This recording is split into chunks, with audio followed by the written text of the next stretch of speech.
Alors effectivement, il semble que dans la littérature, en fait, l'idée reçue que le temps antérieur est absolument gage de meilleurs résultats en termes de taux de fusion n'est pas tout à fait unanime.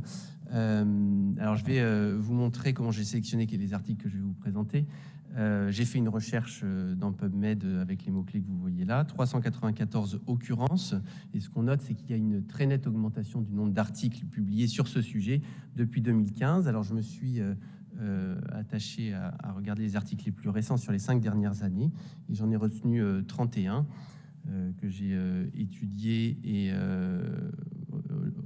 lu les articles similaires et les articles par lesquels ils étaient cités pour finalement retenir 7 études comparatives entre temps antérieur, entre double temps et temps postérieur, avec des designs d'études qui étaient relativement similaires à celles qu'on va vous présenter aujourd'hui. La première, c'est une étude de 2018, rétrospective, qui s'est attachée à comparer 3 types de chirurgies différentes, temps postérieur seul ou associé à une L-LIF ou associé à une ALIF. Et ils ont donc comparé ces 3 groupes et ils concluent qu'au dernier recul, ils ne retrouvent aucune différence significative sur les paramètres radiographiques ou sur les taux de complications. Le problème de cette étude, c'est que en termes sur les critères épidémiologiques des différents groupes, il y a de nettes différences entre les différents groupes et on peut se demander s'ils sont réellement comparables. Alors, j'ai donc cité également l'étude dont a parlé Adrien précédemment, cette étude appariée. Dans cette étude, ils ont apparié en fait les 2 groupes sur un grand nombre de critères, l'âge, le score ASA, l'osvestrie, mais également l'importance de la déformation avec l'angle de Cobb et le déséquilibre sagittal avec le sagittal global tilt. Finalement, sur une cohorte de plus de 1000 patients, ils ont retenu 22 doubles temps qu'ils ont apparié au taux de 1 pour 2 avec des temps postérieurs. Et leur conclusion est la suivante, plus de morbidité dans les doubles abords. En revanche, des taux de révision à 2 ans qui sont nettement inférieurs, 18% pour le double abord contre 43% pour l'abord postérieur isolé. D'autres études, peut-être un peu plus robustes sur le plan que l'étude rétrospective, en tout cas sur le plan méthodologique. Une étude prospective avec 88 déformations inclus à 5 ans de recul. 2 groupes, là encore, selon qu'une fusion antérieure ou non était réalisée. Et aucune différence en termes de taux de fusion entre les différents groupes. Et il conclut en disant qu'il n'y a pas d'avantage absolu à réaliser une greffe antérieure à l'étage L5-S1 dans ces longs montages. Une autre étude qui a étudié également ces déformations avec des arthrodèses extrêmement étendues de plus de 11 niveaux à 2 ans de recul, ce qui ressemble plus aux critères d'inclusion qu'on s'était fixé dans la nôtre. Et là encore, ils ont comparé les différents groupes selon qu'une greffe antérieure à l'étage L5-S1 était réalisée. Là encore, aucune différence significative en termes d'alignement sagittal global et de taux de fusion.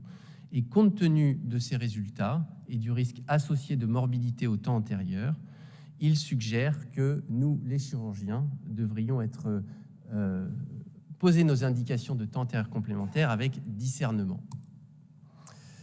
Une étude avec plus de recul, 230 déformations revues à 4,5 ans de recul et qui se sont intéressées pas au taux de fusion, mais au taux de rupture de tige, ce qui est difficilement contestable comme critère d'évaluation. Là encore, entre les 2 groupes assez homogènes, plus de 100 patients par groupe, aucune différence significative en termes de taux de rupture de tige parmi les 2 groupes. Et il conclut là encore en disant que la greffe antérieure ne protège pas complètement des ruptures de tige à l'étage lombaire dans les longs montages, mais a plutôt tendance à créer un risque de rupture qui va se présenter plus haut que dans le groupe des patients qui n'ont pas eu de temps antérieur complémentaire. Finalement, pour conclure cette méta-analyse, pour essayer de faire la synthèse de tous ces résultats, où ils se sont là encore posé la question de savoir si la greffe antérieure à l'étage L5-S1 était nécessaire dans ces longues arthrodèses pour les déformations de l'adulte. Ils ont colligé donc 12 études rétrospectives, 1200 patients, et classé les patients selon 2 critères, selon qu'ils avaient eu une fixation pelvienne ou non, et ceux qui avaient eu une greffe antérieure ou non. Et ils ont mis en évidence un taux de pseudarthrose nettement significativement supérieur lorsqu'il n'y avait pas de fixation pelvienne. En revanche, aucune différence significative selon que les patients avaient eu une greffe antérieure ou non. Et leur conclusion est la suivante. L'idée reçue que la greffe antérieure à l'étage L5-S1 est toujours un avantage dans ces longs montages dans le traitement des déformations de l'adulte n'est pas supportée par la littérature, que les taux de pseudarthrodèse sont similaires, quel que soit le type de technique choisi, et donc que le risque supplémentaire et le coût supplémentaire lié à cette greffe antérieure doit faire encore considérer ces indications probablement au cas par cas, plus que de manière systématique. Enfin, une dernière diapositive pour évoquer cette possibilité de faire une greffe antérieure par TELIF, donc une étude de plus de 200 patients à 2 ans de recul, comparant un groupe ALIF versus un groupe TELIF. Là encore, aucune différence sur le taux de réintervention. Il n'y a pas de technique qui soit clairement supérieure l'une par rapport à l'autre. Alors finalement, si on fait la synthèse, il semble quand même qu'au vu de la littérature récente, il n'y ait pas franchement de consensus unanime retrouvé en faveur de l'une ou l'autre des techniques.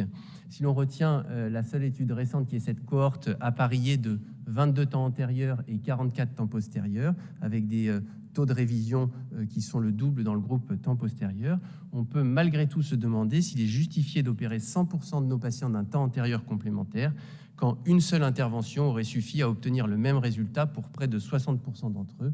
C'est donc la question à laquelle on va essayer de répondre avec l'étude qu'on vous présente maintenant.